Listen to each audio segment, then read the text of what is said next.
आ गया है H1N1। आपने गोदी मीडिया नहीं पढ़ा, देखा नहीं टीवी?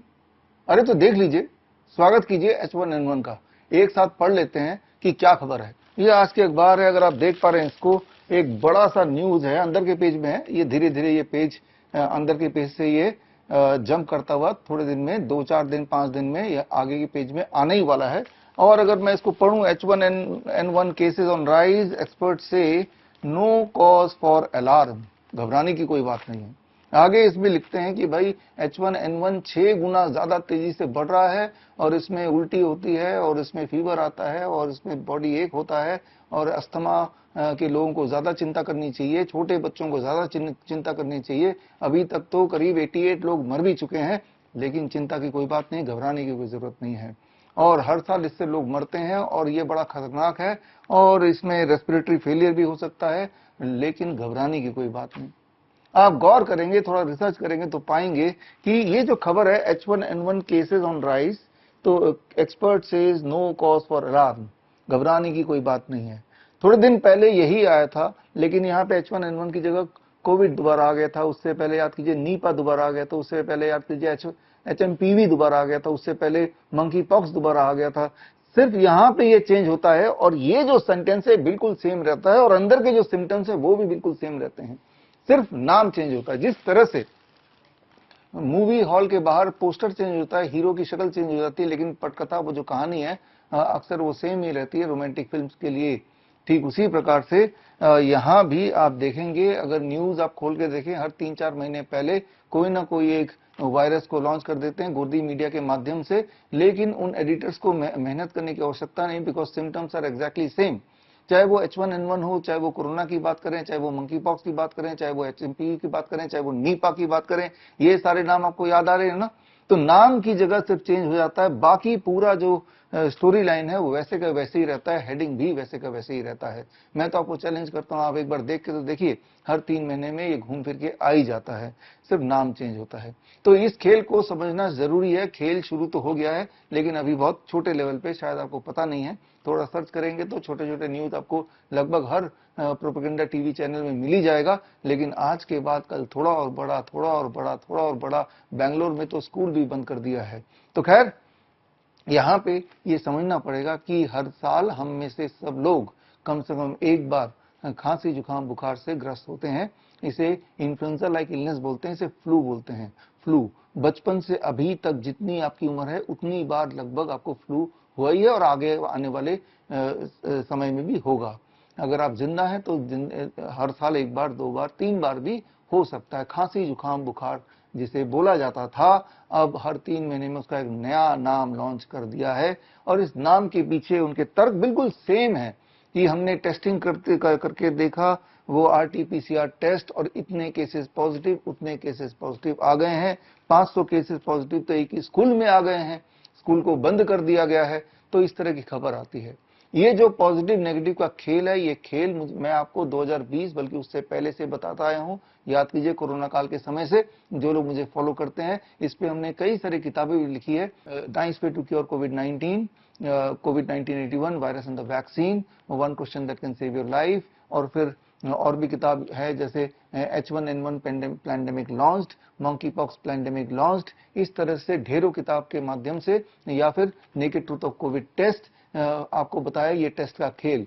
सिर्फ आपको जागरूक नहीं किया, सिर्फ हमने प्रेस कॉन्फ्रेंसेस नहीं किए, सिर्फ हमने बुक रिलीज नहीं किया, बल्कि हमने हाई कोर्ट में जाके, छत्तीसगढ़ हाई कोर्ट में जाके government of India, ICMR, ministry of health, इनके खिलाफ भी केस किया। और केस में हमने ICMR को पार्टी बनाते हुए, मिनिस्ट्री ऑफ हेल्थ को पार्टी बनाते हुए, हमारे टीम के सदस्य micro biology expert Jitendra Banjara ने एक सवाल पूछा ICMR को, Indian council for medical research को पूछा कि कोरोना वायरस है, अगर तो है तो साबित करके दिखाओ दैट कोरोना वायरस एग्जिस्ट। एक सवाल पूछा, और कोर्ट ने ICMR को, हेल्थ मिनिस्ट्री को 28 डेज का टाइम दिया ये साबित करने के लिए कि आप तो 2020 से बोल रहे हैं कोरोना आ गया, कोरोना आ गया। अब कोरोना जा रहा है, अब जा रहा है, आ रहा है, फिर जा रहा है। Alpha variant, beta variant, delta variant, Omicron variant, ये सब नाम आपको याद होगा। लेकिन कोरोना वायरस है, क्या आपने साबित किया? तो साबित करके दिखाओ। ये 28 दिन कोर्ट ने, छत्तीसगढ़ हाई कोर्ट ने समय दिया, 28 दिन तो छोड़िए, अभी 5 महीने भी हो गए, वो मुड़ के वापस नहीं आए। तो अभी केस का क्या स्टेटस है? वही स्टेटस है जो भारत के कोर्ट में होता है, तारीख पे तारीख, तारीख पे तारीख। एक तरफ वो तारीख पे तारीख, तारीख पे तारीख चल रहा है, और दूसरी तरफ ये केसेस पे केसेस, यानी कि H1N1 के केसेस बढ़ गए। और थोड़े दिन पहले आपने देखा था, बंगाल के चुनाव से पहले नीपा के केसेस बढ़ गए थे। उससे पहले भी आपने देखा था, पिछले साल की बात करें, HMPV के केसेस बढ़ गए थे। हर 3-4 महीने में थोड़े दिन पहले कोविड के केस फिर आने लगे थे, और इस तरह का प्रोपेगेंडा लगातार चल रहा है। और ऐसे में चाहे आप कितने भी जागरूक क्यों ना हो, जब बार बार ये गोदी मीडिया आपके दिमाग में भरेगी कि केसेस बढ़ गए, केसेस बढ़ गए, केसेस बढ़ गए, केसेस बढ़ गए, एक बार आपको भी डर का एहसास होगा, और कभी कोई छींक आ जाएगी तो घबरा जाएंगे कि वो केसेस में मैं भी तो नहीं आ गया, मैं भी तो नहीं मरने वाला। तो ये हाल पहले भी किया है। याद कीजिए वो कोरोना के समय, तब हमने अपना कोविड सेंटर खोला था अहमदनगर में, हम इसे फ्लू सेंटर बोलते हैं। वहां पे 60,000 पेशेंट्स आए, और उनको हमने 3 स्टेप फ्लू डाइट दिया। 3 स्टेप फ्लू डाइट, सिर्फ नारियल पानी एंड सिट्रस फ्रूट जूस, मौसमी का जूस, और 60,000 के 60,000 लोग 7 से 10 दिन में ठीक होके चले गए, क्योंकि वो साधारण फ्लू है जिसे कोरोना बोल के, पॉजिटिव बोल के उन्हें छोड़ दिया गया था। और इवन आयुष मंत्रालय ने हमारे उस कोविड सेंटर में आके, हम इसे फ्लू सेंटर बुलाते हैं, और आके उन्होंने ऑब्जर्वेशन स्टडी किया। और ऑब्जर्वेशन स्टडी जो आप स्क्रीन पे देख रहे हैं, और उसको चाहे तो स्क्रीन पे दिए हुए लिंक में जाके आप पूरा स्टडी पढ़ सकते हैं, उनका आयुष मंत्रालय का, जिनमें उन्होंने माना कि गंभीर से गंभीर इन्फ्लुएंजा लाइक इलनेस या कोरोना के केसेस में भी 3 स्टेप फ्लू डाइट से 3 से 7 दिन में अधिकतर लोग पूरी तरह ठीक हो जाते हैं, बिना किसी साइड इफेक्ट के। ना तो कोई मरा, और ना ही कोई साइड इफेक्ट हुआ, ना कोई दवाई दी गई, और सब लोग हेल्दी होके चले गए। और इन फ्यूचर अगर कोई इन्फ्लुएंजा लाइक इलनेस आएगा, जैसे कि H1N1 का नाम बोल रहे हैं, जो खांसी जुकाम बुखार ही है, तो हम ये वाला डाइट रिकमेंड करेंगे। ये तो उन्होंने 2022 को अपनी रिपोर्ट निकाली थी, और रिपोर्ट निकालने के बाद अभी 2026 भी आ गया। अभी तक आपको पता चला उस रिपोर्ट का? वो रिपोर्ट का सिर्फ पता मुझे चला है, और हमारी टीम को चला है, या इस तरह की वीडियोस के माध्यम से आप तक वो रिपोर्ट पहुंचाया है, तो आपको पता चला है। सोच के देखिए, अगर ये वाकई में इतना भयंकर H1N1 का प्रकोप आ गया है, तो वो 3 स्टेप फ्लू डाइट जो उन्होंने खुद ही ऑब्जर्वेशन स्टडी करके माना कि पूरी तरह ठीक कर सकता है किसी भी इन्फ्लुएंजा लाइक इलनेस में, तो वो फ्लू डाइट का रिकमेंडेशन क्यों नहीं है? तो खैर, ये मामला है। अगर आप इस तरह के गोदी मीडिया के डिटेल में न्यूज में जाएंगे, तो आगे जाके उन्होंने लिखा कि अब तो इन्फ्लुएंजा वाला वैक्सीन ले लेना चाहिए, बच्चों को लेना चाहिए, प्रेग्नेंट वुमेन को लेना चाहिए, बड़ों को लेना चाहिए, डायबिटीज वाले को लेना चाहिए, जिसको डायबिटीज नहीं उसको भी लेना चाहिए। तो खेल आपको आप कनेक्ट कर ही पा रहे होंगे, जिस तरह से वो 2 डोज आपको लगे, उसके बावजूद भी आप जिंदा हैं। लेकिन मैं तो शर्त से बोल सकता हूं कि आपकी हेल्थ वैसी ही नहीं रही होगी जैसे हेल्थ थी इस दोनों डोज लगाने से पहले। और खास तौर पर उन्होंने जो तीसरा डोज भी लगा लिया, उनकी हालत तो और पतली हो गई है, और आप देख भी रह के कार्डियक अरेस्ट, हार्ट अटैक ये हो ही रहा है। और कई लोग हमारे इस तरह के वीडियो के कमेंट में लिखते हैं 2 तरह के क्वेश्चन, अरे तब आप कहां थे जब कोरोना का वैक्सीन लग रहा था, तब क्यों नहीं आपने जागरूक किया? अरे हमने जागरूक किया, हमने तो कई किताबें निकाली, प्रेस कॉन्फ्रेंसेस किए, सेमिनार्स किए, इस तरह के वीडियोस बनाए, हजारों वीडियोस बनाए। हमारे तो हर शहर में एक nice expert, network of influenza के एक्सपर्ट्स उस वक्त थे और आज भी हैं, और जिन्होंने घर घर जाके लोगों के मास्क उतार के उनको समझाया कि खांसी जुकाम बुखार को ही कोरोना का नाम दिया गया है, और सिर्फ 3 स्टेप फ्लू डाइट आप कर लो, जो मैं आपको बताने जा रहा हूं क्या है 3 स्टेप फ्लू डाइट। और लाखों लोग ठीक हुए, और जो लोग ठीक हुए हैं इसी वीडियो के कमेंट में वो डालें, ताकि जो लोग उस वक्त मुझसे कनेक्ट नहीं कर पाए हो, उन्हें ये समझ आए कि उस वक्त हमने कोशिश की थी आप तक पहुंचने की, जैसे आज मैं कोशिश कर रहा हूं। लेकिन इस तरह के वीडियोस को या तो सरकार ब्लॉक कर देती है या फेसबुक ब्लॉक कर देता है, ताकि सही चीज आप तक पहुंचे ही ना, सही इंफॉर्मेशन आप तक पहुंचे ही ना।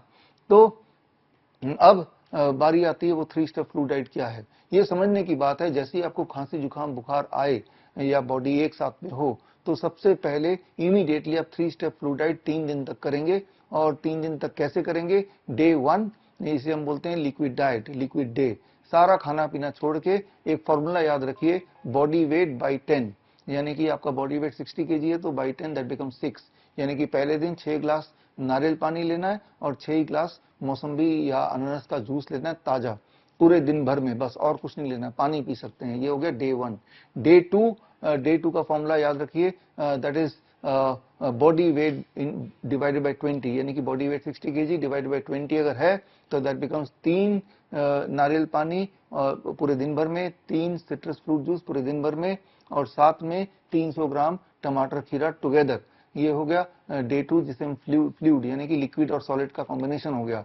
डे 3 फॉर्मूला फिर चेंज हो जाएगा, and day 3 is body weight divide by 30। Body weight अगर आपका 60 kg divide by 30 that becomes 2, यानी कि 2 ग्लास नारियल पानी और 2 ग्लास सिट्रस फ्रूट जूस ये आपको लेना है, that becomes your breakfast. 4 glass lunch हो जाएगा, दैट इज 300 ग्राम टमाटर खीरा का, और बाय डिनर आप ठीक हो चुके होंगे मोस्ट लाइकली, यानी कि नॉर्मल घरेलू घर का बना हुआ स्टैंडर्ड भोजन, वेजिटेरियन भोजन लेना है। 3 दिन में बात ही खत्म हो जाती है, करके देख लीजिए। और अगर साथ में फीवर भी है और फीवर तेज है, गलती से भी आप पैरासीटामोल मत लीजिए। पैरासीटामोल आपके फीवर को लेंदन करता है, आपके सफरिंग को और लंबा खींचता है, और कई बार तो लिवर फेल कर देता है, डेफिनेटली लिवर फेल करता है। इस दुनिया में 50% से अधिक के एक्यूट लिवर फेलियर का कारण सिंगल दवा है, वो है पैरासीटामोल। तो करना क्या होगा, जैसे ही फीवर का लक्षण आपको आए या फीवरिश लगे तो आपको lower leg hot water immersion 30 minute के लिए करना है। यानी कि एक बाल्टी लीजिए और बाल्टी में गर्म पानी भरिए 42 डिग्री सेल्सियस। आपको एक थर्मोमीटर खरीदना है, बॉडी को टेम्परेचर नापने के लिए नहीं, पानी का टेम्परेचर नापने के लिए। 42 डिग्री सेल्सियस वाले पानी में जैसे मैं बैठा हूं, आप बैठेंगे चेयर पे और दोनों पैर पानी के, गर्म पानी के बाल्टी में रख देंगे, आधे घंटे रहेंगे। पानी का टेम्परेचर जरूर मेंटेन करना है जुगाड़ से। जब आप करेंगे तो आपको एहसास होगा कि जो फीवर पैरासीटामोल से भी 1 घंटा 2 घंटे में कम होता था, वो आधे घंटे में बड़ी तेजी से खत्म होगा, और पैरासीटामोल लेने के असर खत्म होने के बाद फीवर वापस आ जाता था, लेकिन इस केस में मोस्ट लाइकली वापस भी नहीं आएगा। आएगा तो एक बार फिर से कर लीजिए। और इस तरह से आप देखेंगे जिसे इतना बड़ा खबर बना रहे हैं वो 1 से 3 दिन के अंदर कैसे हवा हो जाती है। तो ये है 3 step flu diet in combination with lower leg hot water immersion. इस पे हमने कई सारी किताबें लिखी हैं। आप हमारे वेबसाइट shubh.com/ebook में जाएंगे तो ये सारी किताबें आपको फ्री डाउनलोड में मिल जाएंगी। वैसे अमेजन में, फ्लिपकार्ट में, अलग अलग जगह पे वैसे ऑनलाइन खरीद भी सकते हैं। तो ये सारा और सारे के सारे जो भी कुछ मैंने बताया विद ऑल द एविडेंसेस भी हैं। अगर पूरे सबूतों के साथ आपको ये पढ़ना है, जानना है कि ये क्यों काम करता है, कैसे काम करता है, साइंटिफिक एविडेंस क्या है, तो आप मेरी किताब पढ़िए, वर्ल्ड्स बेस्ट DIP डाइट। इसके सेकंड सेक्शन में हमने पूरा कि किसी भी तरह का अगर फीवर है, खांसी जुकाम बुखार है या इन्फेक्शन है तो यही करना है 3 दिन में। मोस्ट लाइकली हमने तो देखा है लाखों पेशेंट्स पे कि वो लोग कितनी फास्ट ठीक होते हैं, जादू की तरह ठीक होते हैं बिल्कुल, और तीसरे दिन तक तो ऐसा लगता है जैसे कुछ हुआ ही ना हो। तो इतना सिंपल सोल्यूशन, इतना घरेलू सोल्यूशन, इतना रिजल्ट ओरिएंटेड सोल्यूशन और साइंटिफिक एविडेंस के साथ और मिनिस्ट्री का खुद का आजमाया हुआ सिस्टम होने के बाद भी उस मेथड को दरकिनार करके इस तरह के घपले वाले न्यूज डालते हैं, और फिर जब कोर्ट तक पहुंच गए तो वहां पे जवाब देना नहीं है, उसको इग्नोर करते हैं।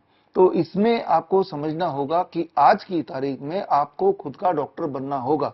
अगर आप सोचते हैं कि कोई हेल्थ अथॉरिटी या कोई डॉक्टर आपको सच बताएगा, वो कभी बताना नहीं वाला, वो तो उसी सिस्टम का एक छोटा सा पार्ट है। तो यहाँ पे ये करना होगा, to become your own doctor you can join my CIM certificate in integrated medicine. ये 3 महीने का ऑनलाइन ट्रेनिंग प्रोग्राम है, सर्टिफिकेशन श्रीधर यूनिवर्सिटी से आपको मिलेगी। और इस 3 महीने की ट्रेनिंग प्रोग्राम में आप ये समझेंगे कि अलग अलग तरह के बीमारियों में, चाहे वो लाइफस्टाइल डिजीज हो या इन्फेक्शियस इलनेस हो, किस प्रकार हम अपने डाइट और लाइफस्टाइल को चेंज करके very fast, very effectively and safely and long lasting तरीके से हम अपने आप को घर पे ही हील कर लें। तो आप में से वो लोग जो ऑलरेडी CIM का कोर्स कर चुके हैं या जो DIP डाइट पे हैं या जिन्होंने 3 स्टेप फ्लू डाइट आजमाया है, तो उसके रिजल्ट जो भी हैं, वो उससे फायदा हुआ, नुकसान हुआ, वो सारा कुछ इसी के कमेंट में लिखिए ताकि बाकी लोगों को सच सामने आए। मैं ये नहीं बोल रहा हूँ कि तारीफ में लिखिए, अगर फायदा नहीं हुआ तो भी लिखिए और बाकी लोग ये कमेंट पढ़ें, जिससे आपको जागरूकता मिलेगी कि वाकई में ये काम करता है और हर बार काम करता है और फास्ट तरीके से काम करता है। DIP डाइट तो इस तरह से काम करता है कि 3 दिन के अंदर ब्लड शुगर लेवल बिल्कुल नीचे आने लगता है for most of the people. उनकी दवाइयां छोड़ना उनकी मजबूरी हो जाती है, इंसुलिन को लगभग 40-50% टेपर डाउन करना उनकी जरूरत पड़ जाती है, BP की गोली 30 से दिन तक तो छूट ही जाती है, और नहीं छोड़ेंगे तो बीपी लो आएगा, मजबूरी में छोड़ते हैं तो बीपी फिर नॉर्मल आता है। तो ये सारे प्रभाव डीआईपी डाइट के हैं, 3 स्टेप फ्लू डाइट के प्रभाव देख लेंगे। अगर आप उनमें से जिनको इस वक्त खांसी जुकाम बुखार है तो इसी वक्त आप 3 स्टेप फ्लू डाइट आजमाएं। और मैं आपको बता सकता हूं अपने एक्सपीरियंस से, आज with in the first 12 hours आपको क्लियर कट प्रॉब्लम का सोल्यूशन दिखने लगेगा, बॉडी एक कम होने लगेगा, वॉमिटिंग सेंसेशन कम होने लगेगा, फीवर तो ऑलमोस्ट गायब ही हो जाएगा, आपके जो खांसी जुकाम उसमें भी काफी रिलीफ मिलेगा।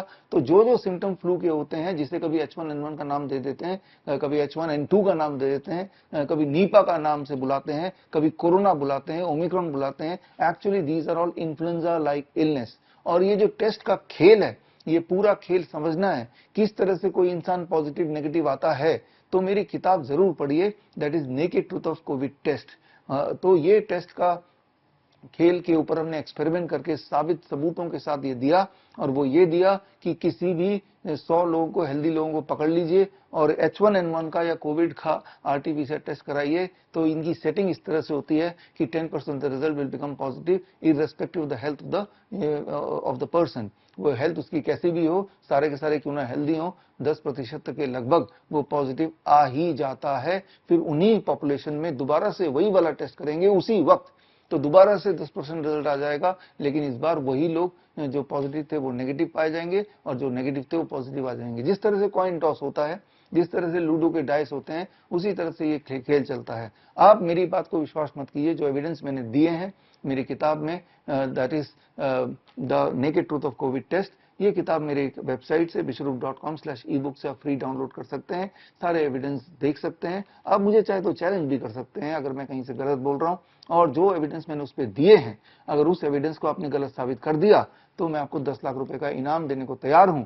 और आप में से कोई लोग वो चैलेंज एक्सेप्ट करते हैं तो आप बताइए, ऑनलाइन जुड़ के आप मुझे डिस्प्रूव कीजिए, चाहे वो H1N1 के टेस्ट के कंसर्न में हो या कोविड के खेल के टेस्ट के कंसर्न में हो। एक सवाल जो इस तरह के मेरे वीडियोस में अक्सर लोग पूछते हैं, अरे अगर कोरोना नहीं था, वो सिंपल फ्लू था, तो इतने लोग मारे क्यों गए? इसका जवाब देते देते मैं थक गया, लेकिन एक बार फिर से दे देता हूं। याद कीजिए, मरे वो थे जो हॉस्पिटल गए थे, खांसी जुकाम बुखार से घबरा के, और हॉस्पिटल में सारी तैयारी हो गई थी, रेमडेसिविर, लेपिनोविर, रेटनोविर, याद आ रहा ना ये सारे नाम।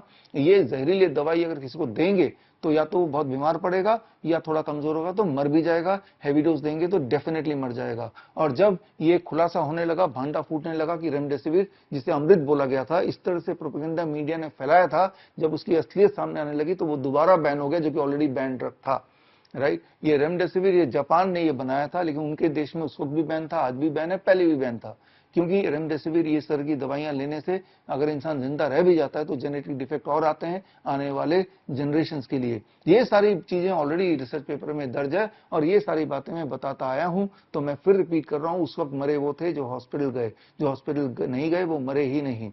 और हॉस्पिटल में एक मशीन, वेंटिलेटर का इंतजाम, याद कीजिए, वेंटिलेटर नाम आपने मोस्ट ऑफ यू तभी पहली बार सुना होगा कि वेंटिलेटर की में डालो, और लोगों को इस तरह से बहकाया गया, भड़काया गया कि आप उस हॉस्पिटल में जाओ जहां वेंटिलेटर है, क्योंकि वेंटिलेटर में डालेंगे तो याद रखिए वेंटिलेटर में से बाहर निकलना पॉसिबल ही नहीं है। मैंने अपने पिछले 20 साल में एक भी ऐसे इंसान को नहीं देखा जो वेंटिलेटर में था और जिंदा बाहर आ गया हो, जिंदा आ गया हो।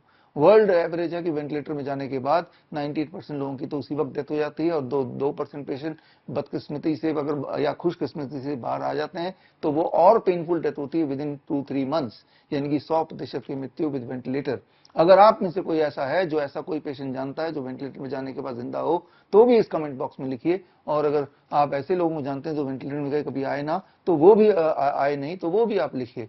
दूध का दूध पानी का पानी हो जाएगा, थोड़ा रिसर्च आप करके देखिए। तो मैं फिर बोल रहा हूं कि मरे वो थे जो हॉस्पिटल गए थे, वहां वो सारे इंतजाम थे, कहीं भांडा ना फूट जाए कि कैसे मरे हैं, कोरोना से मरे हैं या इस वेंटिलेटर की वजह से मरे हैं या फिर वो रेमडेसिविर की वजह से मरे हैं। इस बात को छुपाने के लिए एक नया बहाना बना दिया कि कोरोना इसके बॉडी में चला गया है, इसको अगर ले जाएंगे डेड बॉडी को तो कोरोना पूरे दुनिया में फैल जाएगा। याद रखिए, क्लास 8वीं अगर आपने पढ़ी है तो उसमें तो ये लिखा ही है कि भाई डेड बॉडी कोई भी इंफेक्शन फैला नहीं सकता, dead body is like a stone. Infection फैलाने के लिए सांस लेना जरूरी है, मुंह से बात करना जरूरी है, तभी जाके इंफेक्शन फैलता है। ये आपने पढ़ा है, ये हमारे सिलेबस में था और है अभी भी। तो 8वीं के सिलेबस पे तो बदल दीजिए या फिर ये स्वीकार कीजिए कि dead body can not spread any infection. Very very important, dead body infection नहीं फैला सकता है। लेकिन उस वक्त ये प्रोपेगेंडा फैलाया गया और मान भी गए, और अपने घर के प्रिय लोगों का बॉडी भी हॉस्पिटल में आपने लेने की कोशिश नहीं की, और डर के मारे घर पे आप बैठ गए, और इस तरह से ये घोटाला चलता रहा। जो भी बातें मैं बता रहा हूं, तो ये सारी बातों में आप मुझे चैलेंज कर सकते हैं, and I am ready to accept any challenge, online offline कहीं भी आके, बट पब्लिक के बीच में आके लाइव चलेगा, दुनिया देखे, आप भी देखें। ये सारी बातें मैं आपको याद इसलिए दिला रहा हूं क्योंकि मुझे पता है कि ये आप अभी जो ये प्रोपेगेंडा मीडिया में आ रहा है, इनके अगर जो टेलीविजन चैनल्स के यूट्यूब चैनल में जाएंगे तो आप देखेंगे कि, या फिर इस तरह के और न्यूज जो पहले आए थे उनकी न्यूज टेलीविजन के यूट्यूब चैनल में जाएंगे तो देखेंगे कि उनके सोशल मीडिया में लोगों ने कितना ज्यादा मजाक उड़ाया है, कितना ज्यादा इनको गालियां दी हैं, क्योंकि अब लोगों में जागरूकता फैल गई है और लोगों को पता चल गया है कि जब भी कभी कुछ बड़ा कोई भारत में इशू आता है, उस इशू को दबाने के लिए वो कोरोना ले आते हैं, कभी H1N1 ले आते हैं, कभी वो नीपा ले आते हैं। इस तरह का कुछ ना कुछ न्यूज पहले पीछे वाले पेज में होगा, फिर तो आगे वाले पेज में होगा, फिर बड़ा बड़ा आने लगेगा, फिर मोबाइल के रिंगटोन में आने लगेगा। इस तरह से एक साइकोलॉजिकल वॉर चल रहा है। इससे बाहर निकलना आपके लिए जरूरी है, और उसके लिए जरूरी है you have to become your own doctor. अपना डॉक्टर बनना है और अपना ही दवाई बनानी है। अपनी दवाई आप कैसे बनाएंगे? याद रखिए, दुनिया का जो सबसे पावरफुल दवाई है वो है नीम का पेड़। नीम का पेड़, नीम के पत्ते, नीम के छाल, नीम के तेल, इनके परमुटेशन कॉम्बिनेशन से हजारों तरह की दवाइयां बना सकते हैं। हर तरह के छोटे बड़े बीमारी में काम आ सकती है। नीम का पेड़ आपके घर के आसपास तो जरूर होगा। तो नीम के पेड़ को कैसे यूज करना है, उसके पत्तों का पाउडर, उसके छाल का पाउडर, उसका तेल, उसके लिए मेरी किताब green gold the Neem pharmacy पढ़ लीजिए। और कोई बुखार हो, कोई खांसी हो, कोई जुकाम हो, किसी तरह का पेन हो, किसी तरह की ब्लीडिंग हो, किसी तरह का इन्फेक्शन हो, तो आपके पास दवाई है, और ये एविडेंस बेस्ड दवाई है। आप green gold the Neem pharmacy पढ़िए मेरी किताब, अमेजन पे, फ्लिपकार्ट में। और आप में से वो लोग जो बहुत सीरियस है नीम को लेके, तो वो मेरे कोर्स भी कर सकते हैं, CNTP सर्टिफाइड नीम थेरेपी प्रैक्टिशनर कोर्स। 1 महीने का ऑनलाइन ट्रेनिंग प्रोग्राम है, घर बैठ के ही करना है, और सर्टिफिकेशन प्रोग्राम है श्रीधर यूनिवर्सिटी से। और ये जब कर लेंगे तो आप पाएंगे कि आपके घर के पास ही फ्री फंड का दवाई है, जो फास्टेस्ट है, सेफेस्ट है, लॉन्ग लास्टिंग है, फ्री में भी है। तो अगर आप सोचें तो मैं ये बताना चाहूंगा that you don't need medication, you just need education. All the best, thank you, जय हिंद। बड़ी से बड़ी बीमारी का आसान से आसान इलाज घर बैठे ही हो सकता है। अधिक जानकारी के लिए कांटेक्ट करें नियरेस्ट डॉक्टर BRC clinic@home।